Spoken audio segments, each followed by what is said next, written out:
ఈరోజు special egg టమాటా curry అయితే చేస్తున్నాను.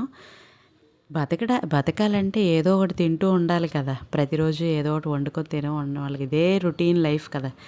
ఈరోజు మై డైలీ వ్లాగ్ చూసేసేయండి. హాయ్ అండి, welcome back to our channel. అందరూ ఎలా ఉన్నారు? అందరూ బాగుండాలి, అందులో మేము కూడా ఉండాలి. ఈరోజు ఇది వచ్చేసి కొత్తిమీర పచ్చడికి అనమాట. ముందుగానే కొత్తిమీర అంతా ఫ్రై చేసేసాను. ఇప్పుడు పచ్చడి అయితే కొడుతున్నాను. అలాగే పచ్చడి గ్రైండ్ చేసేలోపు ఒక చిన్న టిప్ ఏంటంటే, దోశలకి అయితే కొత్తిమీర పచ్చడి చేస్తే మాత్రం కొంచెం పలచగా ఉండాలి. అదే మనకి రైస్లోకి అయితే మాత్రం కొద్దిగా బరగ్గా ఉంటే తాలింపు వేసుకున్న శనగపప్పు, మినప్పప్పు అన్నీ మన పంటికి తగిలి టేస్ట్ అయితే బాగుంటుంది. మనం తినే కొలది తినాలి అనిపిస్తుంది అనమాట. ఒక 2 ముద్దలు ఎక్స్ట్రా తింటామని అలా అనమాట. అలా కట్టుకోవాలి. ఈరోజు ఎగ్ అండ్ టమాటా ఎలా అయితే చేశానో, ఎగ్ ఆమ్లెట్ వేసి అలా చేశాను. టేస్ట్ అయితే చాలా బాగుంది. వీడియో లాస్ట్ వరకు చూడండి, ఎక్కడ స్కిప్ చేయకుండా చూడండి.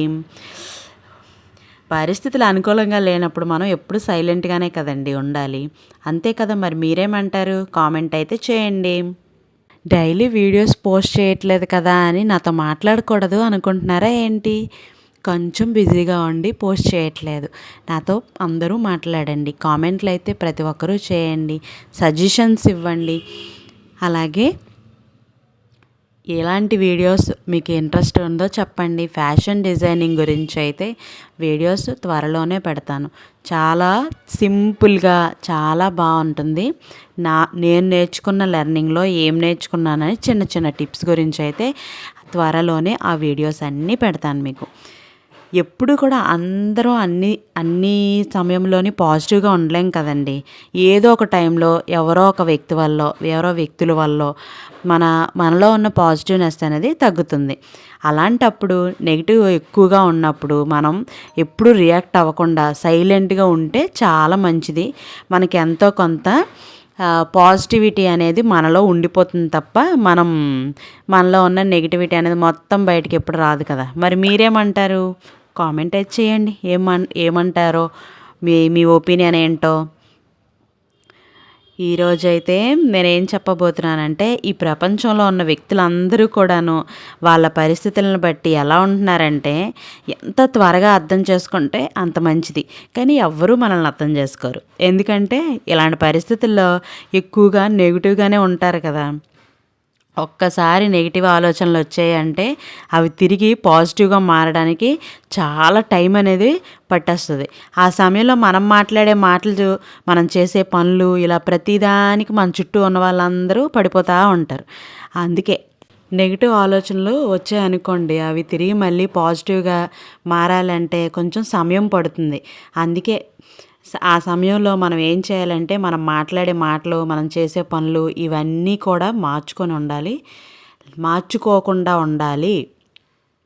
ఆ సమయంలో మనల్ని మనం కంట్రోల్ చేసుకొని ఉండాలి అని చెప్తున్నాను. ఏ పని చేసినా కూడా మనం మాట్లాడే మాటలు బట్టి చాలా జాగ్రత్తగా మాట్లాడాలి. మనం ఎదుటివారిని వేలెత్తి ఇది తప్పు అని చెప్పకుండా బిహేవ్ చేయాలి. వాళ్ళని మనం తప్పు అని చెప్తున్నాము అని అంటే మన వైపు 4 వేలు చూపిస్తాయి కదండి. అది మర్చిపోతున్నారేమో జనాలు. అంతే కదా. నిశ్శబ్దంగా ఉండడం అని అంటే, నేను ఇప్పుడు సైలెంట్గా ఉన్నాం కదా అంటే చేతకాని వాళ్ళు అనుకుంటారండి అనేసి కొంతమంది అనుకుంటారు కదా. మనం చేతకాని వాళ్ళం అని కాదండి బాబు నిశ్శబ్దంగా ఉండడం అంటే. మౌనంగా ఉంటే మనం మౌనమే వాళ్ళకి సమాధానం చెప్పేలా ఉండాలి. అదన్నమాట. కొంతమంది కావాలని మనల్ని ఏదో ఒకటి అంటూ ఉంటారు. అలాంటప్పుడు మన మాటల్లో ఏం చెప్పక్కర్లేదు, చెప్తున్నాను కదండి, చేతల్లో చూపిస్తే చాలు. మీ రిజల్ట్ అనేది గట్టి ఆన్సర్ ఇవ్వాలి తప్ప మనం ఏది పడితే అది మన నోటికి పని చెప్పకూడదనమాట. మనం మాట్లాడే ప్రతి పదం ఎదుటివారిపై తీవ్రమైన ప్రభావం చూపిస్తుంది కదా. అప్పుడు మాట్లాడేటప్పుడు చాలా జాగ్రత్తగా మాట్లాడాలి. వాళ్ళు ఎంతో బాధపడతారు కదా. అందుకే మనం మాట్లాడేది మంచా చెడా అని మనం గుర్తుపెట్టుకొని మాట్లాడుతూ ఉంటే మనం మాట్లాడిన మాట అవతల వాళ్ళకి బాధ కలిగించం. పెద్ద మాట ఏంటనంటే, మన మాటల్ని మనం కంట్రోల్లో లేనప్పుడు మనం అసలు మన మీద మనకే కాన్ఫిడెంట్ అనేది కోల్పోతాం. ముందు మన మాటల్ని మనం కంట్రోల్గా ఉండాలి. అది ఉండాలి అని అంటే ముందు మనం మెయిన్గా చేయాల్సింది సైలెంట్గా ఉండటం. ఎదుటివారు మనల్ని ఎంత ఇబ్బంది పెడుతున్నా కూడాను నవ్వుతూ సమాధానం చెప్పడం, వాళ్ళకి మనం అలా అలవాటు చేసుకుంటే మన లైఫ్లో చాలా అనుభవాలను మనం ఫేస్ చేసిన వాళ్ళం అవుతాం. అలాగే అసలు మనకి మన లైఫ్ కూడా చాలా పాజిటివ్గా ఉంటుంది. ఇది మాత్రం మర్చిపోకండి. ఈ అతిగా మాట్లాడడం వల్ల ఏంటో కూడా నేను మన హీరో ఒకళ్ళు చెప్పిన మాట కూడా నేను చదివాను. అది కూడా చెప్తాను వినండి. ఎందుకు అతిగా మాట్లాడకూడదో ఏంటో అన్నది. ఇంకొకటి ఏంటంటే అసలు నిశ్శబ్దంగా ఉండటం అంటే నిస్సహాయంగా ఉండటమేమో అనుకుంటారు కొంతమంది. కానీ అది కాదండి. అలా నిశ్శబ్దంగా ఉంటే మనం ఏం చేయలేక ఏమీ కాదు. మనం కంట్రోల్ తప్పిపోతున్నాము అని అవతల వాళ్ళు మనల్ని రెచ్చగొడతారు. మనలో ఉన్న ఒకటి గుర్తుపెట్టుకోండి, సంతోషంలో ఉన్నప్పుడు నెగిటివ్ ఆలోచనలతో సతమతం అయిపోయినప్పుడు నోరు జారడం ఇలాంటివి ఏం చేయడం వల్ల ఏం లాభం ఉండదు. సైలెంట్గా ఉండడం చాలా మంచిది. మన ఆలోచనలతో మనం ఇబ్బంది పడతాం తప్ప మన చేతులతో ఇతరులను ఇబ్బంది పెడతాము ఎందుకు? జస్ట్ సైలెంట్గా మన పని మనం చేసుకుని వెళ్ళిపోతూ ఉంటే ఎవరిని హర్ట్ చేయకుండా ఇంటికి వచ్చేసి తిన్నామా పడుకున్నామా తెల్లారిందా అన్నట్లు కొన్ని రోజులు బతకాలి. అలా బతికుంటే ఎలాంటి సమస్య కూడా ఉండదు. ఏం పర్వాలేదు, కొన్ని రోజులే కదా మౌనంగా ఉండటం, ఎలాంటి ఇబ్బంది రాదు. ఆ కొన్ని రోజులు మనం మౌనంగా ఉందాం. సమస్యలు రాకూడదు అంటే మౌనంగా ఉండటం చాలా మంచిది. ఎవరి సమస్యల్లోని దూరకుండా ఉంటే కూడా చాలా మంచిది. మనం చేయగలిగే మంచి పని ఏంటో తెలుసా? ఒక్కటి చెప్తాను. సమాజంలో పుకార్లు, గాసిప్స్ అవన్నీ ఈజీగా స్ప్రెడ్ అయిపోతూ ఉంటాయి. మనం ఏం మాట్లాడినా ఏం చేసినా ఎవరో ఒకరు ఏదో ఒక విధంగా ఏదో ఒక రూపంలో మనల్ని ఇరికిద్దామని చూస్తూ ఉంటారు. అందుకే మన పని మనం చేసుకుంటూ మనం ఎవరి దగ్గర ఏమీ మాట్లాడకుండా మౌనంగా నిశ్శబ్దంగా ఉంటే ఏం పర్వాలేదు. ఒకసారి హీరో రామ్ చరణ్ గారు ఒక కమీడియన్ ఎక్కువగా మాట్లాడుతూ ఉంటే నేను ఇది ఒక దగ్గర చదివాను. అక్కడ చదివిన తర్వాత చాలా మంచిగా అనిపించింది. ఆ కమీడియన్ షూట్ అవుతున్నంతసేపు చాలాసేపు ఏదో ఒకటి మాట్లాడుతూ ఉన్నారంట. ఆ కమీడియన్ ఎవరో మీకు తెలిస్తే మాత్రం కామెంట్ చేయండి. మీలో ఎవరైనా ఇది కూడా మీరు విన్నట్లయితే. ఎక్కువ మాట్లాడుతూ ఉంటే అప్పుడు రామ్ చరణ్ గారు పిలిచి, మన నోటు నుంచి వచ్చే ప్రతి మాట కూడా చాలా పవర్ఫుల్. మనం ఎంత తక్కువగా మాట్లాడితే అంత రెస్పెక్ట్ అనేది మనకు ఉంటుంది అని చెప్పారంట. అది విన్న తర్వాత నుంచి నాకైతే చాలా అంత పెద్ద పొజిషన్లో ఉన్నా కూడా వాళ్ళకి అంత పాజిటివిటీగా ఉంటున్నారు. అసలు ఏం చెప్పాలి అంటే మనకి ఎన్ని ఆస్తులున్నా ఎంత సంపాదన ఉన్నా మన లైఫ్లో మనం ఎప్పుడూ కూడా ఒకళ్ళ దగ్గర వంగి ఉండాల్సిందే. అది మన భగవంతుని దగ్గర, దేవుడి దగ్గర ఎప్పుడూ కూడాను ఆయన పాదాల చెంతనే ఉండాలి మనం. అది మాత్రం ప్రతి ఒక్కరం గుర్తుపెట్టుకోవాలి. మనం ఎంత స్థాయికి వెళ్ళినా కూడాను మనం మోకాళ్ళ మీద ఆయనకి నమస్కారం చేయవలసిందే. అది ఎప్పటికీ మర్చిపోవద్దు.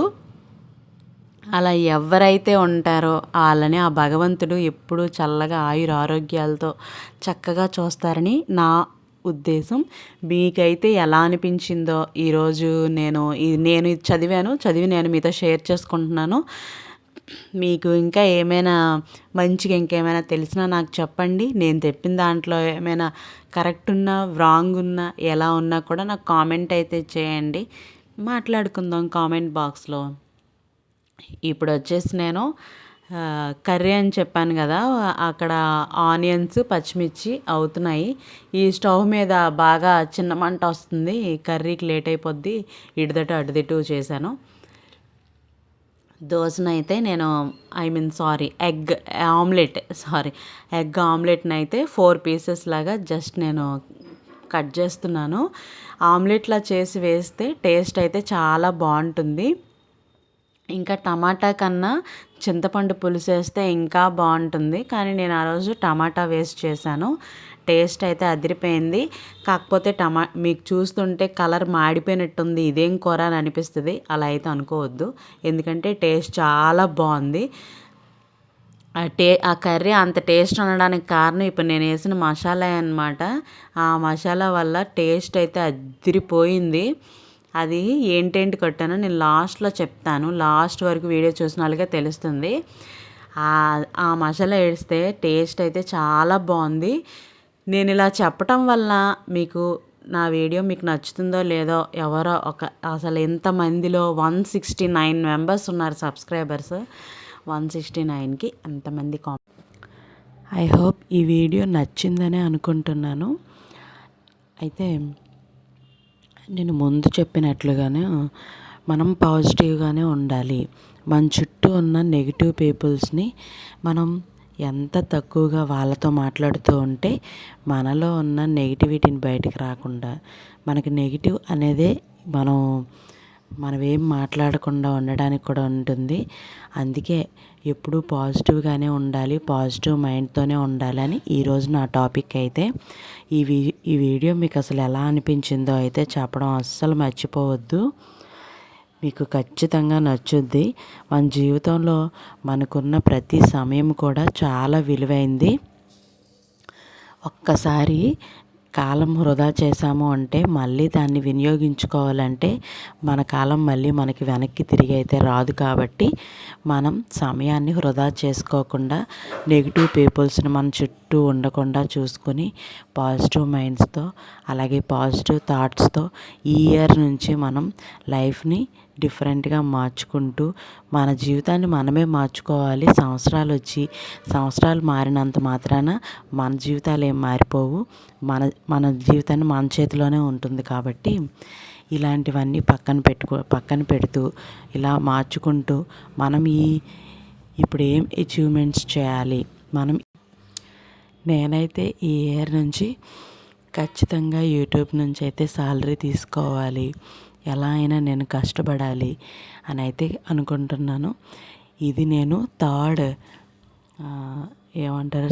ఛానల్ అనమాట. ఆల్రెడీ ఫస్ట్ ఒక 2 ఛానల్స్ పెట్టాను. అవి నాకు 2000 సబ్స్క్రైబర్స్ అయ్యారు. నాదొక వీడియో కూడా ఒక 5000 వ్యూస్కి వెళ్ళింది.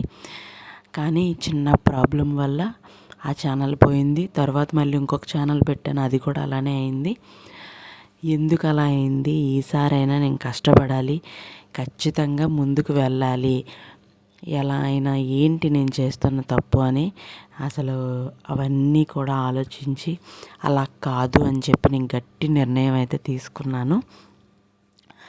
నా అన్వేషణ ఛానల్ లాగా నిరంతరం తిరుగుతూనే ఉంటారు. అలాగా బ్యాంకాక్ పిల్ల ఆమె కూడా చాలా ఛానల్స్ని పెట్టి వదలకూడదు ఏది కూడాను. ఏదైనా మనం అనుకున్నాము అని అంటే ఆ పని చేసేంత వరకు కూడాను మనం ఆ పనిలోంచి బయటకు వచ్చేయకూడదు. ఇంక నేను ఈ పని చేయలేనేమో, అది వదిలి వచ్చాము అని అంటే మనం ఓడిపోయినట్టే అవుతుంది అక్కడ. అందుకే మనం గెలవాలి అంటే ఎంతో కొంత ప్రయత్నము మన కృషి ఉంటేనే మనం ముందుకు వెళ్ళగలుగుతాము. సో కష్టే ఫలి, మనం కష్టపడితేనే మన కష్టానికి ఫలితం అనేది ఖచ్చితంగా ఉంటుంది. ఎగ్ కర్రీ అయితే రెడీ అయిపోయింది. మీరు ఎప్పుడైనా ఇలా కుక్ చేసుకున్నారా? చేసుకుంటే టేస్ట్ అయితే ఎలా వచ్చిందో కామెంట్ చేయండి. ఎవరైనా ఇలాగా కుక్ చేసుకోకపోతే ఇలా అయితే కుక్ చేసుకోండి. నా సజెషన్ ఏంటంటే టమాటాకు బదులు చింతపండు గుజ్జు వేసుకుంటే మాత్రం టేస్ట్ అయితే ఇంకా సూపర్గా ఉంటుంది, అదిరిపోద్ది. నేను వేసిన మసాలా ఏంటనంటే జీలకర్ర, వెల్లుల్లి, అలాగే నేను అల్లం కూడా వేసాను. ఆ 3 పేస్ట్ చేసి పేస్ట్ అయితే వేసాను. టేస్ట్ అయితే సూపర్ ఉంది అసలు.